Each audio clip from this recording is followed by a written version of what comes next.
Sangeeta and I have been doing at USC together, and the kinds of conversations that are taking place here around some of the same issues. So the talk that I'm going to deliver, let me get my stuff pulled up here. The talk I'm going to deliver really builds on two projects where, out as I see, symposium, and there we go. Okay. Two projects I've been involved with. The first of them is, as was mentioned, my next forthcoming book called Spreadable Media, Creating Meaning and Value in a Network Society, which I co-authored with Joshua Green and Sam Ford, and it's coming out, and the English language edition will come out in January of next year, and we hope to rapidly get it translated into other languages around Europe, but it will certainly be sparking discussion. And I should say around this particular project, we're going to have about 40 essays by other scholars and industry leaders that will start rolling out on the web as of November, we think. So there's altogether about 75,000 words of material that's tied to the book that will circulate free around the book. And that's in part consistent with the theories of the book. The other thing this draws on is the work that the Civic Paths team has been doing at University of Southern California. This is work funded by the MacArthur and Spencer Foundation, and that's resulted in a special issue of the journal Transformative Works and Cultures that Sangeeta and I co-edited that just went online last week. So if you want to follow up on some of the ideas, there's a lot of material there that will speak to it. So I will begin. I'm going to begin with CUNY 2012. And how many people here know about CUNY 2012? Almost everyone in this room. Very, very interesting. As I've traveled around Europe, the younger the audience is, they're much more likely to know what I'm talking about when I reference. So I had an incredible split in Madrid where I asked an audience, partially high school students, partially adult faculty. Every high school student shot up its hands instantly, and only 2 or 3 of the adult faculty had any clue what CUNY 2012 was. And this tells us something about the difference between, say, broadcast media and grassroots media. Because if I ask who in the room knows Dark Shadows or The Avengers or Prometheus, pretty much everyone in the room will know it because Hollywood pushes out its products. So there's hyper-awareness everywhere in the room. You may not have seen it, but you know what it is. Whereas something like CUNY 2012, which is a half-hour human rights documentary concerned with Ugandan child soldiers, which was released by a grassroots or a nonprofit organization called Invisible Children, which is based in Southern California. You either know it and you've seen it, or you are aware of it in a very deep way, or you don't know it exists at all. So I'm going to begin with the story of CUNY 2012, which begins with a very impassioned representation of the power of social media to change the world. And that's, I think, what grabs your attention first when you watch this video, is just the sense in which it's telling young people in particular, they can make a difference, that there's a way that they have power under the current structure they didn't have before. It ends with a message, above all, pass this along. So it advocates a very specific action to spread this video in a way, spread this video in a way that will enable more people to see it. Now, what's interesting is the people at Invisible Children estimated roughly 500,000 people would see the video by the end of May. That was their initial estimate. Instead, something really amazing happens. So what we see here is a chart showing the so-called viral videos from mostly American content and how fast they spread. And so what you see at one end, the sneezing panda took 901 days to reach 70 million views. Charlie bit my finger, 402 days. David after the dentist, 262.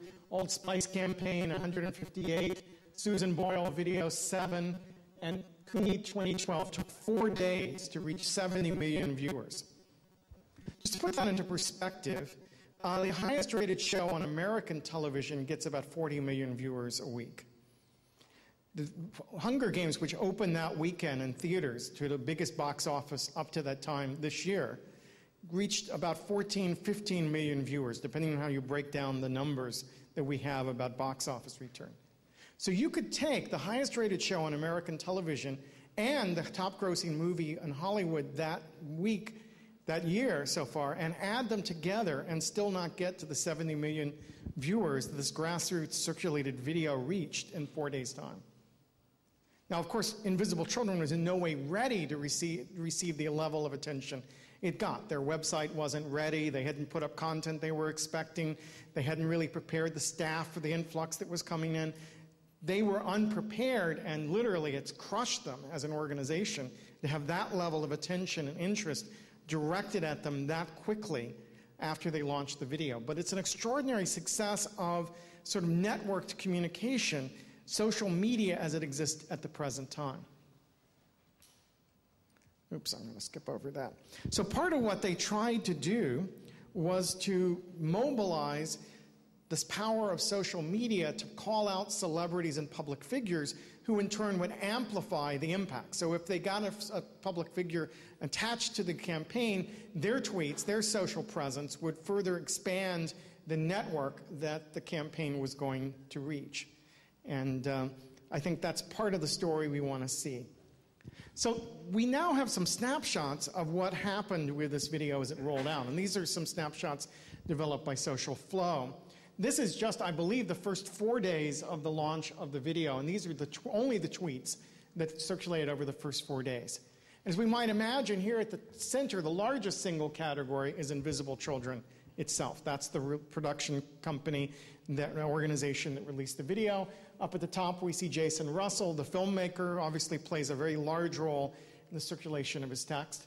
We can see that the campaign to call out celebrities has started to have some impact, because Kirsten Bell of Veronica Mars fame is one of the first celebrities to get behind this, and she's generating a lot of buzz. But what interested us was the sort of big clusters encircled around here, which represent Dayton, Ohio, Birmingham, Alabama, Noblesville, Indiana, Oklahoma City, and Pittsburgh.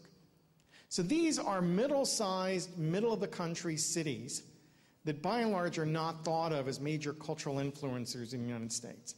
I mean, this is not Los Angeles and New York, which would be the center of the broadcast world in the United States. It's not even Atlanta, which might be a hub for cable television circulation, or Washington, D.C., which is sort of the policy hub of the United States. These are cities in the middle of the country who are exerting the ability to put a topic on the national agenda. Because what happens is this video spreads around, it's getting coverage in the news, it covers in the editorial page, people are discussing it. It's become the topic for that period of time that everyone wanted to focus attention on. So some of that attention is focused negatively on Invisible Children, and there are legitimate reasons to be critical of the politics of the particular video. But a lot of it was focused on Africa, and as part of a dialogue about Africa, the video sparked. So whether we like the video or not, for a period of time, it focused the attention of the United States and chunks of Europe on an issue that we don't normally focus on and we don't normally talk about. And it did it so not by the major media hubs, which is the key point to make about this particular story. Now, as the video starts to circulate, the other thing we see, this wordle represents the size of the word is how often it cropped up in those tweets. So the bigger they are, the more often they cropped up. And so one of the things that's interesting about Invisible Children as an organization is that it's an organization that has both appealed to churches and to universities, the high schools. But it has to use a slightly different coding in each case, because if it's going to appear in public schools in the United States, it can't have an overtly religious message. So what we see here, once we see the breakdown, we see lots of words here associated with Christianity, at least American forms of Christianity. God and Jesus clearly are Christian terms. Probably the size of life, love, and the world probably also come out of particularly Christian discourses. The world may be the most debatable of those. But then if we look slightly smaller, we see university, student, music, fan, play, sports, which probably represent a student population that's involved in circulating the video. This just gives us a snapshot again of the fact that as these videos travel, they're inserted into a range of different conversations by different groups who use them to talk about different sets of ideas. That it's not that one size fits all, it's not lowest common denominator, it's that as videos are circulated for diverse motives. Now, the Invisible Children had built up a base of support and interest over about 8 years by creating a range of other videos of recruiting young people to be part of activist groups. These are some of the videos they produced. Sort of building up this base. Now, we can be skeptical a little bit about what it means to pass this along, right?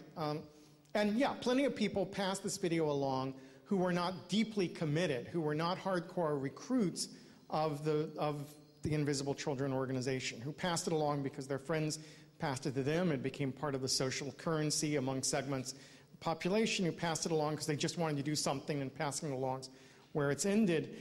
There were, on the other hand, this group had had large public rallies in cities across the country over an extended period of time. There were people who were deeply committed to it. It's what relationship do we posit between these two things?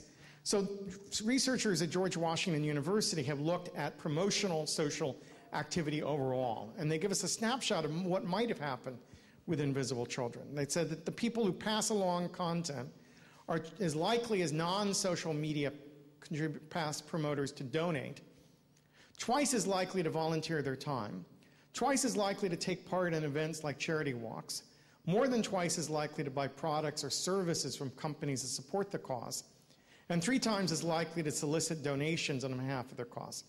Now, there's a little bit of hypocrisy if you think about the fact they're more likely to solicit donations, but no more likely to give donations. But nevertheless, what we see here is a pattern that says that there is a definite increase in engagement and participation when people connect with the activity of passing along content. It's not miraculous. You don't automatically become a foot soldier in the Invisible Children organization just because you passed along this content. But having made that first stake, having made that first commitment to passing along content, you are marginally more likely to take the next step. So if we say after the first video circulating got 70 million or thereabout, the second video circulates, the response to the critiques of the video, and it gets about 2 million circulators in the first week or so of its distribution. Now that's not fantastic, and you can read it as, oh, you went from 70 to 2 million. That's an enormous drop down. Or you can look at it from the other side. They were expecting 500,000 supporters. They got 2 million supporters. They got 2 million people interested enough to return to the next time. If you were an advertising campaign and you got 2 million, that percentage of turnaround, it would be considered highly successful. So there's a lot of debate in the U.S. about did the campaign fail despite its reach, and I think the answer is what's your expectations? Fail by which criteria? It was highly successful, I think, in generating awareness and sparking a conversation and a dialogue and getting people curious to pursue other content. It had some fall off in terms of people seeking future content, and fall off more in terms of people taking to the streets are involved in direct action around the issue. But it definitely had an impact of one sort or another. All right, so how do we describe the young people who are involved in Invisible Children? And one of the terms that gets used an awful lot to describe that generation, and it probably extends to the generation sitting in this room, was that they're digital natives. That is, they grew up in a world where digital media was normative. And their parents' generation are digital immigrants, that they have moved to the digital world since becoming adults. And Mark Perinsky, who turned this stuff, says the adults compute with an accent. That is, they will never be native speakers of the digital world. And that would certainly account for why there's a gap between the kinds of knowledge I've seen across Europe of young people who know CUNY 2012 and so few adults who actually know CUNY 2012. There is a generational difference we want to talk about. At the same time, I'm very uncomfortable with the discourse of digital natives, starting with the fact that it's a deeply problematic metaphor, especially in the context of America. To call someone a native comes with a lot of baggage attached to it. So does calling someone an immigrant, right? Both of those are things you want to be cautious about using metaphors of immigration or natives, at least in our context, and certainly the immigrant word is probably very loaded here across Europe as well at this point. So we want to be cautious, what do we mean? And we wouldn't accept all of the connotations of it if we were talking about the real world that come with it when we talk about the digital world. A key part of it is it erases differences in experiences, right? That not everyone in this room grew up with the same degree of access to digital technology, and certainly those people who are not in this room, those people who haven't been able to go to college or participate in university activities probably had less opportunities to participate digitally. So it makes it sound like every young person is deeply immersed in the digital, has access to digital technologies, and so forth. And I think that's very dangerous for us to say, because we really are locked in a moment of struggle where the goal ought to be to fight to broaden access to opportunities to meaningfully participate in our culture. And the politics of participation certainly should extend to fighting on those issues. Another problem with that framing is that it ignores the connection between young people and adults.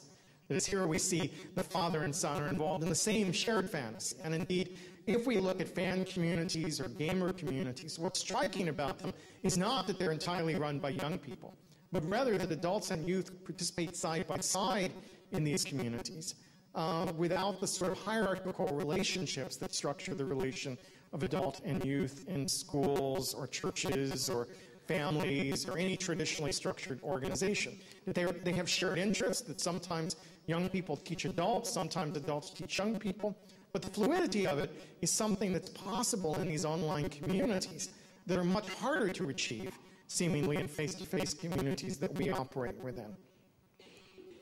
This language devalues what adults bring with them. Here we have the immigrants are entering Ellis Island, a very American image of immigration, but they bring stuff with them, right? And now after, initially the first generation may have dismissed the value of what they took from the old country.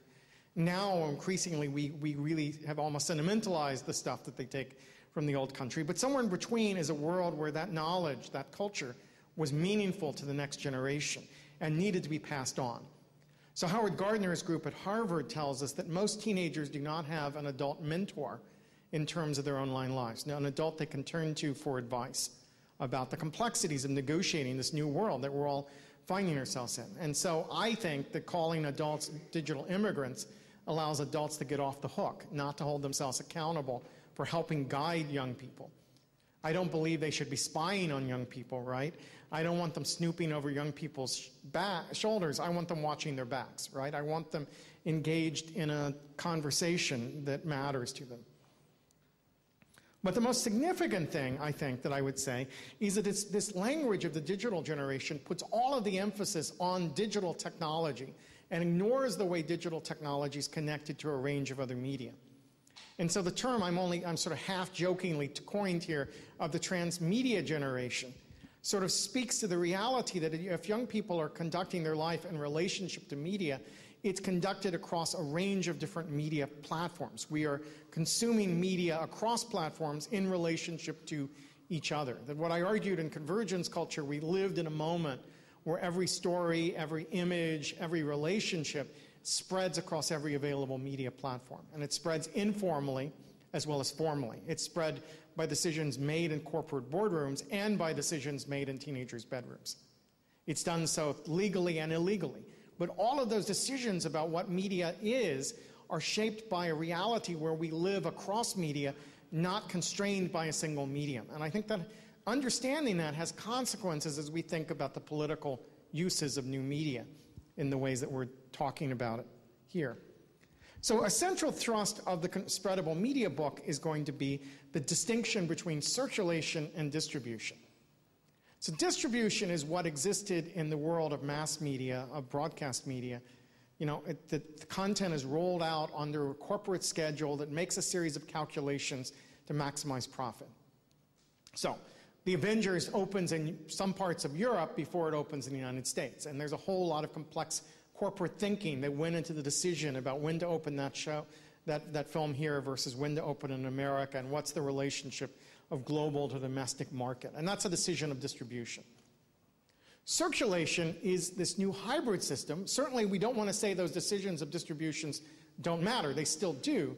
But increasingly decisions are being made by both individuals and networks of people to circulate content in unauthorized ways that actually starts to have a big impact on the cultural and political agendas of specific countries around the world. So if we think about CUNY 2012, this is not content that was distributed in any traditional sense. They could have taken all that money and bought airtime on American television and had nowhere near the global impact that they had in putting that stuff up on YouTube and circulating, right? That's a set of choices they've made. But its circulation is based on lots of people deciding this content was important to them and spreading it, moving it along. So that Hollywood would probably have a very good sense of how many million people were going to see it and in what time frame.